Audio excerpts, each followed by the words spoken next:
장막절을 볼 건데요. 여기 22절에 너희 땅에 곡물을 벨 때에 밭에 모퉁이까지 다 베지 말고 떨어진 것을 줍지 말고 너는 그것을 가난한 자와 객을 위해서 버려두라. 나는 너희 하나님 여호와니라. 이 한 절에 대한 내용이 갑자기 뜬금없이 나오는데 여기서 곡식을 벨 때라고 나오니까 이것은 앞에 있는 그 15절부터 나오는 77절 때 그 맥주절을 얘기한다라기보다는 뒤에 23절부터 나오는 그 장막절, 그러니까 추수감사절이라고 생각하면 됩니다.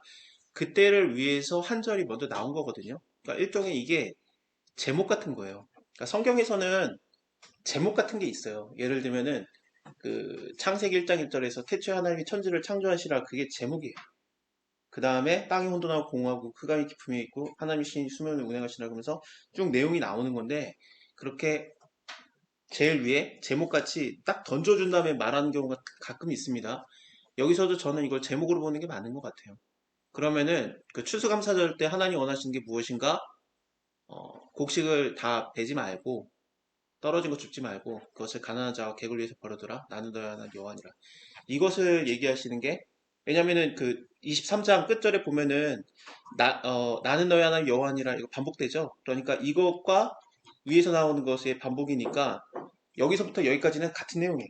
앞에랑 뒤에가 똑같잖아요. 그러니까 이게 쭉 맞아 들어가면서 하나의 내용을 말하고 있는 겁니다. 나는 너희 하나님 여호와니라.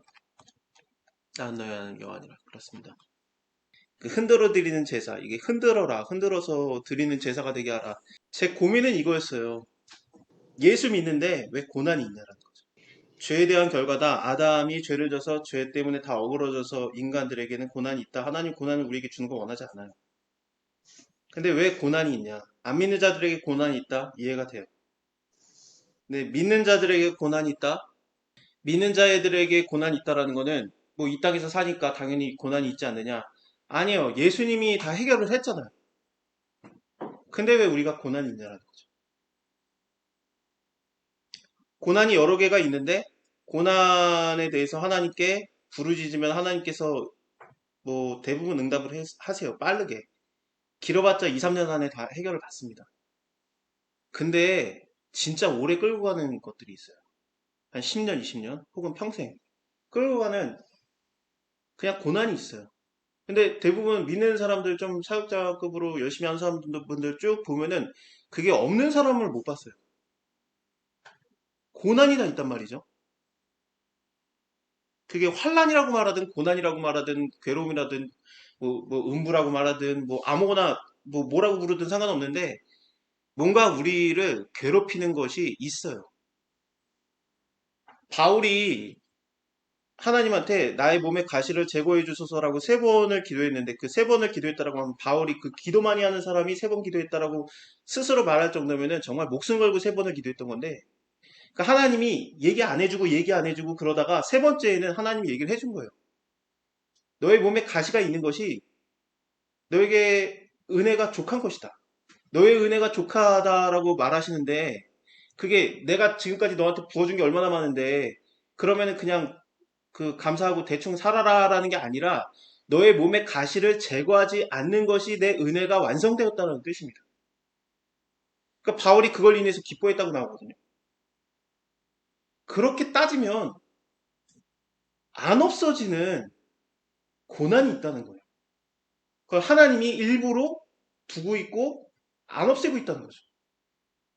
우리가 볼 때는 고난은 고난이에요. 왜냐하면 인간의 눈으로 볼 때는 고난은 고난이고 좋은 거는 좋은 건데, 성경에서는 하나님께서는 중심을 보신다고 하면서 하나님의 눈으로 보게 될 때 좀 달라지는 것이 많습니다. 예를 들면 예수님께서 태어난 날은 하늘에서는 기쁨이었어요. 그래서 천사가 나타나가지고 지극히 높은 곳에서 하늘의 영광이요 땅에서는 기뻐함을 입은 자들을 평화로다 하면서 천사들이 찬양하고 그랬는데, 그 날은 하늘에서는 기뻐하는 날이었는데 땅에서는 어, 죽음의 날이었습니다. 두사 아래에 베들레헴 아이들이 다 죽었고 큰 혼란과 유동이 일어났어요. 예수 그리스도의 죽는 날은 대제사장, 서기관, 바리새인들, 헤롯 왕이라든지 빌라도 총독이라든지 로마 유대인 이방인들이 모두 기뻐하는 날이었는데 예수님의 죽음에 다 기뻐하지 않습니까? 근데 사실은 왜냐하면 예수님이 졌다라고 봤거든요. 예수님이 졌다. 하나님의 아들인 척 하더니 별거 없네. 자기 스스로도 구분 못하네 하면서 예수님의 패배의 날로 보여줬고 죽음의 날로 보여줬는데 믿는 자들에게는 그날이 슬픔의 날이었고 애통의 날이었고 그리고 하나님의 눈으로 볼 때는 승리의 날이었어요. 그러니까 하나님의 눈으로 볼 때 우리의 당하는 고난이나 환란이 아니라 은혜가 완성된 걸 수도 있어요. 그러면 어떻게 되느냐? 은혜가 완성되기 때문에 그 기도하고 맨날 없애달라고 하는 그 몇십 년 먹은 고난이나 환란이 안 없어질 수 있어요. 실망시켜 드려서 죄송합니다. 예배에 네 가지 방법이 있어요. 그 예배는 여러 가지인데 다섯 가지로 나오죠. 그러니까 뭐 번제, 소제, 화목제, 속제제, 속건제 이렇게 다섯 개의 예배 형태가 있는데 이거는 종류인데 근데 그 예배를 어떻게 드려라라는 방법이 네 가지가 있습니다. 그 네 가지가 뭐냐? 화제, 불태워 드려라. 전제, 부어 드려라. 거제, 올려 드려라. 요제, 흔들어 드려라. 두 가지는 늘 알았어요. 번제는 예수님이 그 번제를 완성하신다. 그렇기 때문에 죄송합니다. 화제 불태워 드리는 제사는 예수님이 완성하신다. 그러니까 누가복음에서 그 불세례에 대한 얘기를 하시면서 내가 이 땅에 불을 던지러 왔으니 불이 붙었으면 내가 무엇을 원하겠느냐? 나의 받을 세례가 있으니 내가 그것을 받기까지 나의 답답함이 어찌하겠느냐 하면서 불세례는 예수님이 십자가 지시는 것이었어요. 그게 불세례냐? 그렇습니다. 왜냐하면 예수님의 제자 그 야고보와 요한의 어머니 세베대의 아들들의 어머니가 와가지고 예수님의 나라가 오면 한 명은 좌편에 한 명은 우편에 앉게 해주세요 그랬더니 예수님이 한 말이 너희가 나의 받을 세례와 나의 받을 잔을 받을 수 있느냐 그랬기 때문에 예수님의 십자가가 세례예요. 불세례. 그러니까 불세례에 대해서는 그 화제로 불태워 드리는 거에 대해서는 이해가 됐는데 물론 예수님이 불타 죽었지는 않죠. 근데 하나님의 눈으로 볼 때는 그게 화제예요. 불타드려지는 불세례의 제사니까. 그래서 예수님을 믿는 자는 불세례, 예수님이 이미 해결했기 때문에 우리는 불지옥에 들어가지 않아요. 예수님을 안 믿으면은 불지옥에 대한 것이 왜 얘기가 되냐면은 예수님의 불세례를 자기 것과 상관없게 생각하니까 불세례를 받는 겁니다, 그들은. 그래서 뭐 도끼가 나무 뿌리에 놓였으니 찍어서 불에 던지리라 그 말이 나오는 거죠. 불세례는 이해가 됐어요. 전제 이해가 됩니다. 그럼 그 액체를 이런 뭐 피라든지 포도주라든지 관유라든지 그런 기름을 부어드리는 제사인데 뭐 부어드리는 제사는 이해가 되는 게 왜냐하면 예수님이 죽으시고 창을 옆구리에 찔리셨을 때 물과 피가 쏟아져 흘러내려왔다라는 얘기를 통해서 전제가 이해가 돼요. 그 부어드리는 제사. 당연히 사역자급 바울도 얘기를 합니다. 디모데 후서 마지막 장에 다 얘기를 끝난 다음에 디모데한테 내가 이제 다 했다. 하나님 앞에 내가 전제와 같이 부어졌으니라는 말을 합니다. 사역자급들은 예수님처럼 다 부어드리는 제사가 있어요. 그리고 제가 이해가 안 갔던 게 걸어드리는 제사 거제랑 흔들어드리는 제사 요제인데 요제가 뭔지 알면서 거제는 그냥 거저 알았습니다. 그래서 거제부터 쉽게 말씀드리면은 거제는 이게 하나님께 들어드리고 다시 내리는 제사인데 들어드리는 제사는 뭐냐면은 인자가 들려야 하리라입니다. 십자가에서 죽으신 거예요. 그럼 성도들은 어떠냐? 그 예수님의 들려 올리심을 인해서 우리는 하늘에 들려오심을 올려짐을 받는 거예요. 그러면 이제 하나 남았죠. 요제. 요제가 이해가 안 가다가 분명히 이거 초실절 때 그 첫 이삭을 드릴 때 그러니까 예수님이 부활할 때 이것을 흔들어 드리도록 하라 그러면서 요제가 나오니까 이 흔드는 제사 예수님의 죽음과 부활과 굉장히 연관이 있는 게 바로 요제인데 죽은 자가 살아날 때 사용되는 요제인데 그러니까 우리가 거듭날 때 사용되는 게 요제의 방법입니다. 예수님이 십자가 졌을 때 요제가 일어나요. 마태복음 24장에서 예수님이 제자들한테 말했던 게 저 성전 보느냐 돌 위에 돈 하나도 남기지 않고 무너지리라 그러니까 제자들이 그러면은 심판의 날이네. 어떤 일이 일어납니까? 언제 일어납니까? 그랬을 때 예수님이 막 얘기를 하시다가 그날 환란 후에 즉시 해가 어두워지며 달이 빛을 내지 아니하며 별들이 하늘에서 떨어지며 하늘의 권능들이 흔들리리라. 이 흔들리는 걸 얘기하세요. 요제죠, 요제.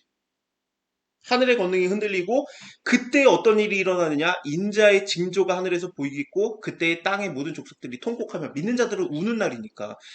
안 믿는 자들은 기쁨의 날이었고 믿는 자들은 우는 날이었습니다. 근데 울음으로 끝나는 게 아니라 요제로 인해서 뭐가 일어나느냐? 다시 레위기를 보면은 여기 그 초실절, 그러니까 이 날이 안식 후 첫날이니까 6월절 때 어린 양이 죽고 안식일이 일어난 다음에 안식 후 첫날에 이 날이 부활절이니까 이 초실절, 부활절, 처음 열매가 드려지는 때에 요제가 있어요. 그러면은 죽은 다음에 살아나는 요제가 나오기 때문에 우리가 슬퍼하는 예수님의 죽음으로 인해서 우리도 슬퍼하는데 이걸로 끝났느냐? 그렇지 않고 살아나는 게 나옵니다. 요대 덕분에 그들이 인자가 구름 타고 능력과 큰 권능으로 오는 걸 보리라. 저가 큰 나팔 소리와 함께 천사들을 보내리니 저가 그 택하신 자들 하늘 이 끝에서 저 끝까지 사방에서 모으리라. 이 믿는 자들의 모여지는 그 살아남을 얘기하는 거예요.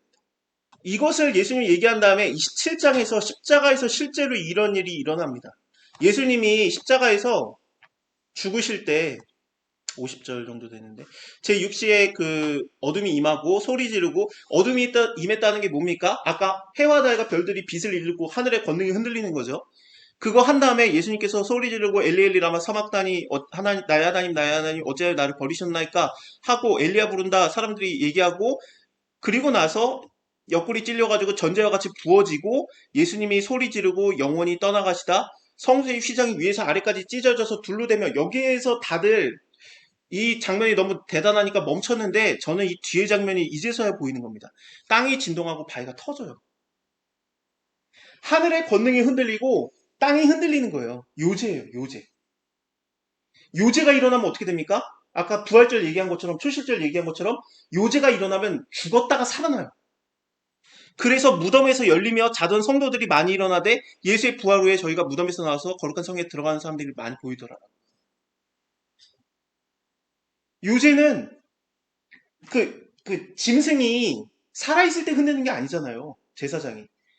짐승을 죽인 다음에 제사장이 그걸 자꾸 흔들어요. 그러니까 요제는 어떻게 드려지는 거냐? 예수님이 일단 죽어야 되고 그 죽으신 예수 그리스도의 제물을 누가 흔들었습니까? 이 흔드는 것을 하나님이 한 거예요. 그러니까 하늘이 흔들리고 땅이 흔들리면서 예수님 자체는 십자가는 가만히 있지만 하늘과 땅이 이렇게 흔들리면서 예수님을 요제로 흔들려요. 요제로 흔들었을 때 무슨 일이 일어났냐? 그때 예수님을 인해서 그 성도들이 많이 일어나게 되는 거죠. 당장 무덤에서 열리며 일어난 게 아니라 53절을 보면 예수의 부활 후에 이런 일이 일어난다고 하니까 지금 우리들을 얘기하는 거예요. 우리들이 살아난다는 얘기예요. 그러면 다시 24장을 볼 때 여기 요제가 일어날 때 흔들릴 때 이게 뭐로 일어나는 거냐면은 요제는 뭐와 연관이 되냐면은 환란과 연관이 됩니다. 이 환란이 고난이라고 말하든 환란이라고 말하든 우리에게 없어지지 않는 그걸 얘기하는 거예요. 요새는 환란과 너무나도 연관이 있어요. 그래서 사역자급들에게는 어떠냐? 예수 닮은 삶을 살기 때문에 예수 그리스도의 역할을 하기 때문에 내가 너에게 성령을 보내주리니 너희가 나보다 갑절에 일어나리라. 예수의 일을 맡아서 하는 자들, 물론 영원한 삶의 구원은 예수님이 혼자 하시는 거지만 예수님과 동역하는 어떤 사람을 살리는 일을 하고 있기 때문에 우리에게 주어지는 게 무엇이냐? 환란이 있을 수 있다는 겁니다. 바울이 이게 몸에 가시였던 거예요. 그럼 어떻습니까? 우리에게 하나님이 그 고난을 안 없앨 수 있어요. 왜냐하면 이게 예배야. 내가 그냥 개고생하고 힘들고 괴로운 게 아니라 하나님이 기뻐 받으시는 그것 자체가 예배가 됩니다. 그럼 하나님이 이것을 이루시면서 요새 흔들어드리는 제사, 내 삶이 흔들리든 내 모든 그 삶의 가치관이 흔들리든 내 경제가 흔들리든 내 건강이 흔들리든 하여튼 하나님이 흔들면서 이거는 없어지지 않는 그 요제로 흔들면서 내가 이거로 인해서 죽었을 때 그걸로 그냥 개죽음 당하는 것이 아니라 이 예배를 하나님이 받으면서 이 일을 통해서 수많은 사람들이 살아나는 것에 역할을 하게 합니다. 예수님을 통해서 보면 정확하게 알 수 있죠. 요제로 흔들어 드렸을 때 하나님께서 그것을 받으셨을 때 그 일을 통해서 수많은 사람들이 살아난 것처럼 하나님께서도 우리에게 사역자들급에게 요제로 흔들어 드릴 때 그 요제가 되는 그 환란, 힘듦, 괴로움, 어둠과 흔들림이 있다라면, 이게 안 없어진다면은, 이거 혹시 하나님께서 받으시는 예배 요지 아니야? 그 생각을 해봐야 됩니다. 그러면 안 없어져요. 그러면 믿는 자들이 좋아요. 그럼 요제가 있다. 그래서 요제가 있어서 내가 하나님께서 나를 이렇게 붙들어 주시고 어느 순간에 어느 때에 하나님이 나를 요제로 흔들어서 쓰실 때가 있다. 그래서 나의 그 죽음과 헌신과 고난을 통해서 많은 열매가 맺게 하는 때가 있다. 그거는 좋은데 그러면 그 앞에 수많은 자잘자잘자잘한 고민이라든지 고난이라든지 환란은 뭡니까? 이 한 번을 위한 맷집을 기르는 훈련들이에요. 예수님이 십자가에서만 고난을 당했습니까? 태어나면서부터 고난이고 여러 고난을 당하시다가 무시도 당해보고 별의별 상황을 다 당하셨는데 그것의 하이라이트는 십자가였거든요. 그것처럼 십자가에서의 그 요제의 완성을 위해서 그때 맷집을 기르기 위해서 하나님 그 전에 있었던 고난들은 일종의 스파링 상대였던 거죠. 그 우리가 당하는 고난들에 힘들고 괴로울 때 하나님 이거 너무 힘듭니다. 괴로웁니다. 그러면은 하나님께서 그 스파링 상대들 그만해라 대충 끝낼 수도 있는데 진짜 파이널 매치에서는 하나님이 준비하신 그 마지막 싸움에서는 하나님이 이거를 안 없애는 거죠. 왜냐하면 그걸 통해서 하나님이 우리에게 이루실 일이 있기 때문입니다. 뭐 미랄이 땅에 떨어져서 썩지 아니하면 많은 열매가 맺지 못한다. 그것처럼 우리가 요제로서 흔들어들여지면서 우리가 썩어지고 없어져야 하나님께서 그걸 통해서 이루시는 수많은 열매가 낫게 하는 새 생명의 일을 이루시는 때가 올 수 있다는 거예요. 고난을 해결하기 위한 노력은 계속 있어야죠. 왜냐하면 우리가 못 버티니까. 근데 그거는 일종의 하나님께서 우리에게 주신 그냥 스파링 상대예요. 마지막 그 결전에서 하나님이 남겨두신 그 하나님의 뜻이 있다라면 그건 안 없어지는 거죠. 그럼 그거는 하나님께 기뻐함으로 감사함으로 받아들이면 돼요. 이 시스템은 하나님이 언제나 사용하셨어요. 예를 들면 블레셋 사람들을 남겨두신 이유가 이스라엘 사람들이 전쟁하는 법을 안 까먹기 위해서 스파링 상대를 두셨는데 그래서 블레셋 사람들과 계속 스파링 상대로 싸우다가 나중에 결전 때 하나님 그걸 쓰신 거죠. 이스라엘 사람들. 결전이 언제였습니까? 삼선 때예요. 블레셋하고 싸울 때 그때 하나님이 블레셋을 이기는 방법을 가르쳐 준 거죠. 원래 블레셋하고 싸우면서 이렇게 싸움을 잘하는 스킬을 가르쳐 주시려는 게 아니에요, 하나님께서는. 하나님 말씀에 순종하면은 블레셋을 너네가 이기는 거고, 불순종하면 너네가 진다라는 걸 가르쳐 준 게 블레셋 싸움이었어요. 그래서 그 블레셋하고 싸울 때 순종하면서 이겼던 게 뭐냐면은, 삼손이 그걸 방법을 가르쳐 준 거죠, 정확하게. 블레셋을 이기는 방법은 하나님 혼자 한다예요. 유다 사람들도 심지어 유다 사람들도 삼손을 팔아넘겼는데 삼손이 혼자 이기게 하시고 그런 것들을 좀 보시면 됩니다. 물론 아까 다윗도 맞아요. 왜냐하면 다윗도 시글락이라든지 그것을 이어가고 골리앗과의 싸움이라든지 그것도 일종의 마찬가지예요. 뭐였습니까? 전부 다 하나님 말씀에 순종했냐 불순종했냐예요. 그 물맷돌 던지는 것도 하나님께 물어보고 싸우는 거고 쉽게 말하면 하나님한테 다윗이 물어보고 싸웠습니까? 물어보고 싸웠어요. 허락하에 싸웠어요. 하나님한테 직접 얘기를 들은 건 아니지만 하나님께 기름 부은 왕인 아직까지 죄를 아직 덜 진 사울 왕이 허락을 했어요. 그래서 하나님의 말씀에 순종해서 싸운 게 맞아요. 다윗은. 하나님 말씀에 순종하는가 순종하지 않는가를 좀 봐야 되는 거고 시글락에서 그 싸울 때도 하나님의 말씀에 순종해서 내가 쫓아가니까 그래 쫓아가라 네가 이기게 하겠다 도착하게 하겠다 그 말씀을 순종하고 따라갔던 겁니다. 네, 맞습니다. 바울도 내가 전제와 같이 다 부어졌다라고 디모데에게 얘기했고 예수님께서도 그의 제자들에게 너의 십자가를 자기 십자가를 지고 쫓아가라 하면서 십자가를 지고 쫓아가는 예수님을 닮은 사역이 있어요. 그러면은 예수님과 닮은 사역들을 하는 사역자들에게는 예수님처럼 요제가 있느냐? 있다라는 거죠. 그 바울에게서는 그게 몸의 가시라고 표현이 되고 흔들어드리는 제사가 있습니다. 그러니까 여러분들이 아무리 해도 해결이 안 되는 그 내 모든 게 다 흔들릴 만한 게 있다. 그럼 하나님 혹시 나를 요제로 지금 받으시나? 라는 생각을 한번 해봐야 됩니다. 요제의 방법으로 나를 지금 예배를 받으시려고 하시나? 그 생각을 하고, 하나님, 이거 나 너무 힘든데, 당연히 힘들어요. 왜냐, 우리가 고난이, 이게 하나님의 뜻의 고난인지 아닌지 구별을 못해요. 그러니까 바울도 3번을 기도한 거고. 그래서 하나님, 나 이거 너무 힘들어요. 이것 좀 해결해 주세요. 하나님 너무 힘들어요. 나 이러다가 쓰러져요 하면서 하나님께 기도했을 때, 근데 이게 혹시 요즘에는 어떻게 하지? 하고, 내 뜻대로 마시고, 아버지 뜻대로 하소서 예수님처럼 기도를 해야 됩니다. 그러면은 아버지의 뜻이라면은 그 즉시 그 유죄를 받으시기 때문에 어, 나를 잡으러 오는 저기 가룟 유다가 오는 거죠. 근데 예수님 그때부터 당당하게 잡혀가시거든요. 하나님의 뜻인지 아니까. 그거대로 됐을 때 오히려 완전한 승리가 이루어진지를 아니까.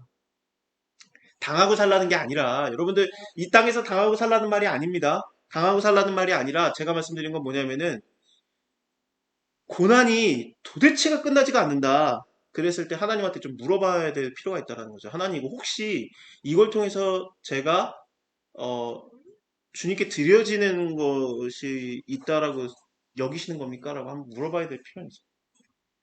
그러면은 하나님이 그 기도 기다리고 있었다 그러면서 말해 주실 수가 있죠. 내가 너를 통해서 좀 영광 좀 받자. 그러면은 큰 영광이 나타나면 힘들죠. 통곡을 합니다. 네, 하나님께서 보시기에는 그것이 사방에서 믿는 자들을 생명을 주는, 그들에게 생명을 주는 어마어마한 구원 사역일 수도 있다라는 얘기입니다. 하나님의 말씀에서는, 성경에서는 그 해피 엔딩이 기다리는 게 아니라 그냥 시작이에요. 그 과정은 굉장한 고난이 있어요. 왜냐하면 그걸 흔들어드린 제사니까. 죽는 날까지 힘들 거예요, 아마. 거기다가 하나님이 더 영광을 받으시기를 원하시면 순교까지 시킬 거고. 그러면은 물론 이 땅에서는 그게 답니다. 그래서 영광은 이 땅에 없고 큰 영광으로 오는 걸 보리라 그러니까 영광은 하늘에 있어요. 하나님의 영광을 그 여호와 우리 주여 주의 이름이 온 땅에 어찌 그리 아름다운 저요 주의 영광을 하늘 위에 두셨나이다. 영광은 하늘에 있습니다. 땅에 없어요. 그렇기 때문에 이 땅에서 영광 찾으면 안 되고 영광은 하늘에 있고 하나님께 순종하면 그 영광의 몸으로 빌립보서 3장에 보면 너희를 변케 하시리라 그러니까 너희가 영광의 몸을 입는다. 예수 그리스도의 영광의 몸처럼 너희도 변화된다라는 걸 얘기하지 이 땅에서는 없습니다. 하나님께서 영광을 땅에 잘 보여주지 않아요. 그러면 우리가 이 땅에서 영광을 보는 방법은 뭐가 있습니까? 언제 영광을 봅니까? 영광을 출애굽기 보면은 16장에서 먹을 때 여호와의 영광을 보리라. 만나와 메추라기 내가 보내주겠다. 너희가 여호와의 영광을 보리라. 그러니까 일용할 양식을 먹는 것이 하나님의 영광이에요. 하늘에서 떨어지는 음식이니까. 그러니까 영광인데 땅에 없어요. 하늘에서 떨어져야 되는 거니까. 그러니까 하늘에서 떨어지는 만나든지 하늘에서 떨어지는 메추라기라든지 하늘에서 떨어지는 음식이 되는 거거든요. 그래서 하나님의 영광을 보리라 해서 이제 먹는 걸로 영광을 하나님이 보이시는데, 그러니까 뭐 구름기둥, 불기둥도 영광이지만, 근데 하나님이 보여주시는 말은 영광은 뭐였냐면은 먹는 거예요. 레위기에서 이것을 생각했을 때, 이 먹는 얘기를 할 때, 너네가 다 먹지 말고 남겨두라라는 얘기를 하면은 이게 어떤 느낌이 듭니까? 그러면 지금 확 느껴지는 게 이거 하나님의 영광과 분명히 상관 있다는 느낌이 들지 않습니까? 먹는 얘기잖아. 그쵸? 그래서 이웃사랑이 하나님의 영광을 드러내는 순간이에요. 그래서 저번에도 너희가 먹는 거 아무거나 먹지 말아라. 그래서 내 이름을 욕되게 하지 말아라. 그러고 이 그 눈먼 거, 저는 거, 뭐 그런 것들 먹지 말아라. 그거 지지다 먹지 말아라. 그러신 다음에 이게 말라기서에 가가지고 이게 11조의 개념으로 나오면서 이렇게 먹는 거에서 눈먼 거, 뭐 저는 거 그런 거 갖고 오지 말아라. 그거 이웃사랑할 때 써야 되는데 11조 그런 거 갖고 와가지고 이렇게 니도 못 먹는 거 남한테 주지 마라 하면서 결국에는 하나님께 영광을 돌리는 것이 무엇이냐? 그것은 뭐냐면 네 이웃을 네 몸과 같이 사랑하라. 그러니까 우리가 하나님께 영광을 돌리는 것은 이 땅에서는 영광이 없는데 우리가 어떻게 하나님께 영광을 돌리느냐? 영광은 뭐냐면 이웃을 사랑함으로써 결국에는 나오는 거예요. 이웃 사랑을 우리가 굉장히 수준 낮게 볼 수밖에 없어요. 왜냐하면 하나님의 큰일이 아닌 것 같아요. 오늘 그냥 뭐 이럴 그럴 경우는 없겠지만 소중한 사람들에서 밥 한 끼 오늘 못 준다. 대신에 이 건물 엄청나게 뭔가 이렇게 뭐 변화된다. 하나님의 큰 영광을 보리라. 그래서 막 금으로 도배를 해도 하나님께서 보시기에는 그 금으로 도배하는 거는 그거 허러버러하고 무너지는 거고 밥 주는 게 영광이에요. 하나님께서 말하시는 게. 하나님의 눈으로 볼 때는 그렇습니다. 갑자기 어제 오늘 김치 담근 게 갑자기 감사함으로 느껴지지 않습니까? 내가 뭐 하는 거야? 그러다가 사실 하나님의 눈으로 볼 때는 영광의 예, 그 날개 아래 있는지 우리가 어떻게 알겠습니까? 마태복음에서 또 얘기하시는 게 그 양과 염소의 비유를 얘기할 때 영광스러운 거는 뭐냐면 염소들이었어요. 그쵸? 내가 주의 이름으로 귀신도 쫓고 주의 이름으로 병도 낫게 하고 주의 이름으로 엄청난 일을 했나이다. 영광 아닙니까? 근데 예수님이 말하는 게 뭐냐면 나는 너희가 누군지 모르겠으니 나에게서 떠나가라. 불법을 행하는 자야. 슬피 울며 일감이 쓰이라. 근데 예수님이 말했던 양예들, 영광에 들어가는 자들은 뭐였습니까? 오히려 먹는 거였어요. 그들이 내가 목마를 때 마실 걸 줬고 내가 배고플 때 먹을 걸 줬느니라. 의식주 문제였단 말이죠. 내가 헐벗었을 때 나에게 입혔느니라. 내가 언제요? 기억이 안 나는 거였는데 하나님께서는 그것을 영광으로 봐주신 거죠. 그러니까 영광을 돌리는 거라고 본 겁니다. 물론 그 먹는 거를 또 진짜 음식을 얘기하냐 또 뭐 그 영적인 걸 얘기하냐 둘 다 가능하다고 봐요. 자, 그러니까 이 예수 믿는 자들이 그쵸? 예수 믿는 6월절에 예수를 믿는 자들, 예수님의 피로써 옷을 빤 자들, 그쵸? 그 자들이 예수님과 같이 부활해서 예수님의 부활을 보고 7.7절 오순절 때 같이 성령이 임해서 부활해가지고 해야 되는 일이 뭐냐? 하나님께 영광을 돌리는 것이 무엇이냐? 예수 믿고 부활한 우리에게 하나님 요구하시는 게 뭐냐? 이웃사랑하라입니다. 저는 이게 교회에 참 역할이 돼야 된다고 생각합니다.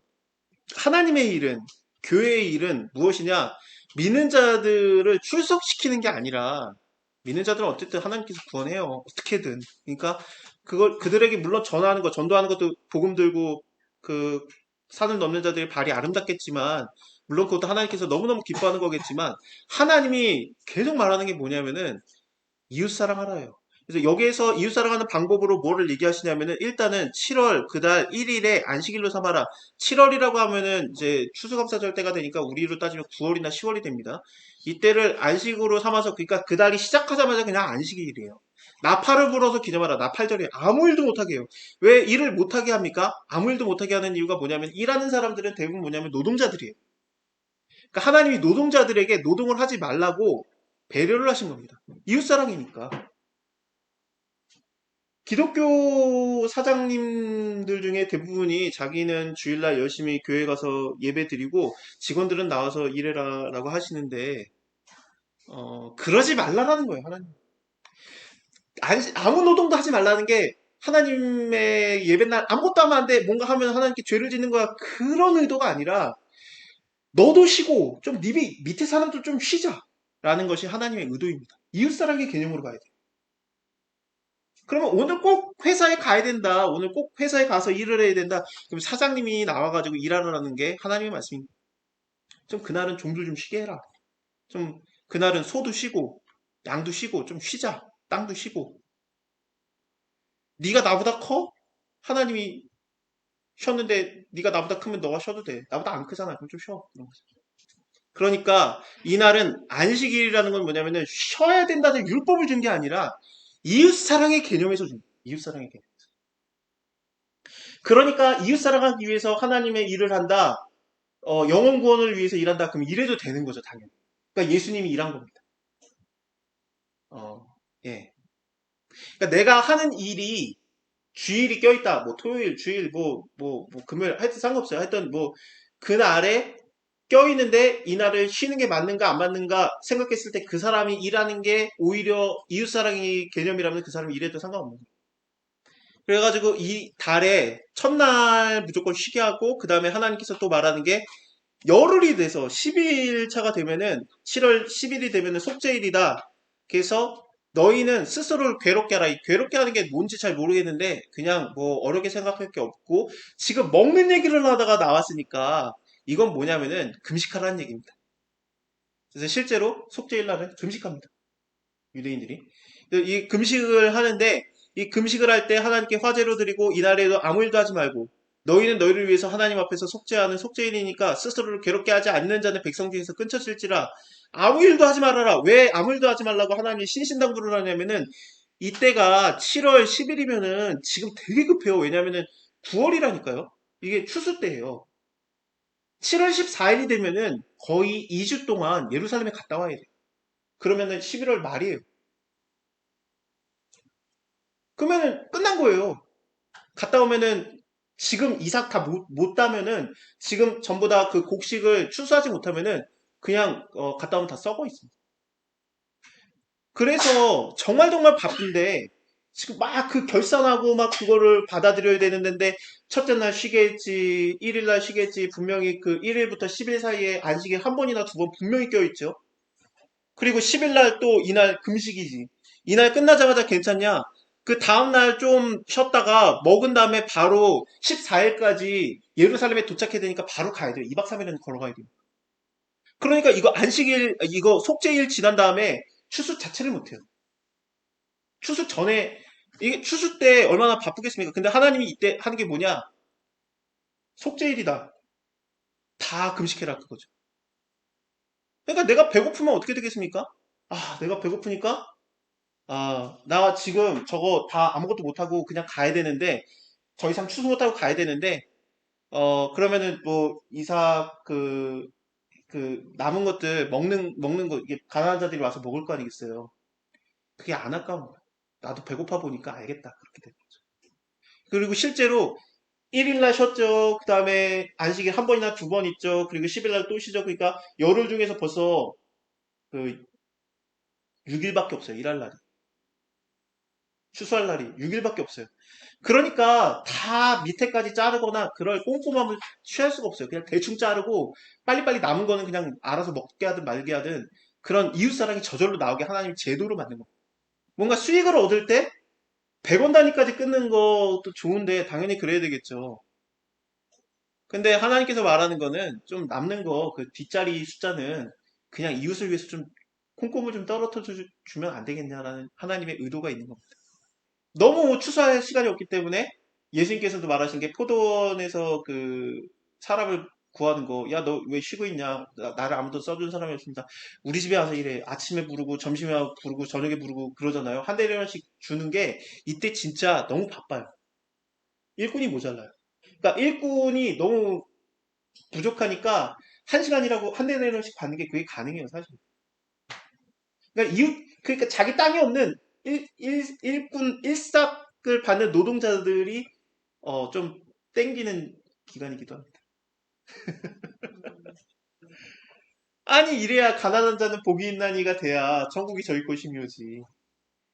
근데 이렇다고, 나는 아무 일도 안 하다가 이때 돼가지고, 남는 거 많네. 그리고 낫을 갖고 들어가가지고 막 그냥 남의 밭에서 가지고 가져가면 하나님 그건 안 된다. 손으로 떼먹어. 낫을 갖고 들어가면 너는 그럼 도둑놈 심보다라면서 하나님이 율법에서 말리죠. 그건 안 되고, 좀 떨어지는 부스러기 좀 먹어도 돼요. 그러면 하나님의 영광이 드러나는 겁니다. 와, 영광이 막 보이는 거죠. 하나님의 영광이 이 땅에서 보이는 거예요. 하늘에 영광이 있는데 이 땅에서 하나님의 영광이 막 보여지니까 노드족인들이 야, 이런 밥을 주는 데는 없다. 하나님의 영광이 막 드러내고 막 찬송 열심히 하지 않습니까? 이게 가능해요. 네. 그 사람들이 밥 먹는다고 감동하는 분들이 아니에요. 네. 이게 예배와 그 헌신과 어떤 사람의 요제로 흔들어진과 이 모든 걸 통해서 예배가 점점 살아나고 있었던 거예요. 그래서 예배 드리는데 씻고 오는 노숙자들이 생기고 네. 기가 막힌 거죠. 그 냄새 나는 사람이 그렇게 많이 모이는데 초창기에 그 할 때 그때 화장실에서 있는데 어떤 노숙자분들이 들어오더니 그때 제가 말씀 전하는지 모르시는 분들인데 그때 예, 예, 막 이렇게 씻으니까 옆에 사람이 야 왜 씻어? 그랬더니 예배 드리는데 좀 냄새는 없애야지 그러는 거예요. 제가 그때 그 말을 딱 듣고 야 이거는 노숙자가 아니라 그냥 집이 없는 가난한 예배자다 라는 생각이 들었어요. 사람들이 살아나.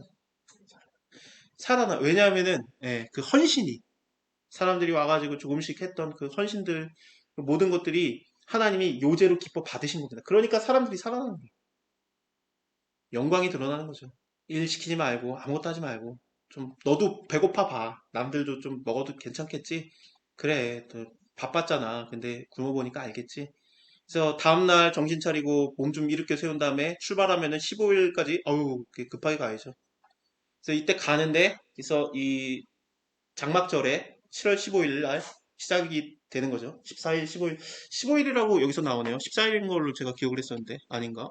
여호와를 위해서 7일 동안 지켜라. 그래서 이때 7일 동안 절기를 지키는데 7일보다 좀 많아요. 왜냐하면 여기 제 8일에도라고 나오니까 7일 동안에 너희가 화제를 드리고 그 다음에 제 8일에도 너희가 성회가 되게 할 것이다 라고 하니까 좀 더 길게 지킵니다. 이때가 장막절의 대회가 일어나는 건데 장막절은 하나님께서 그 광야에서 이스라엘 사람들이 장막을 치고 살던 때를 기억나게 하는 절기입니다.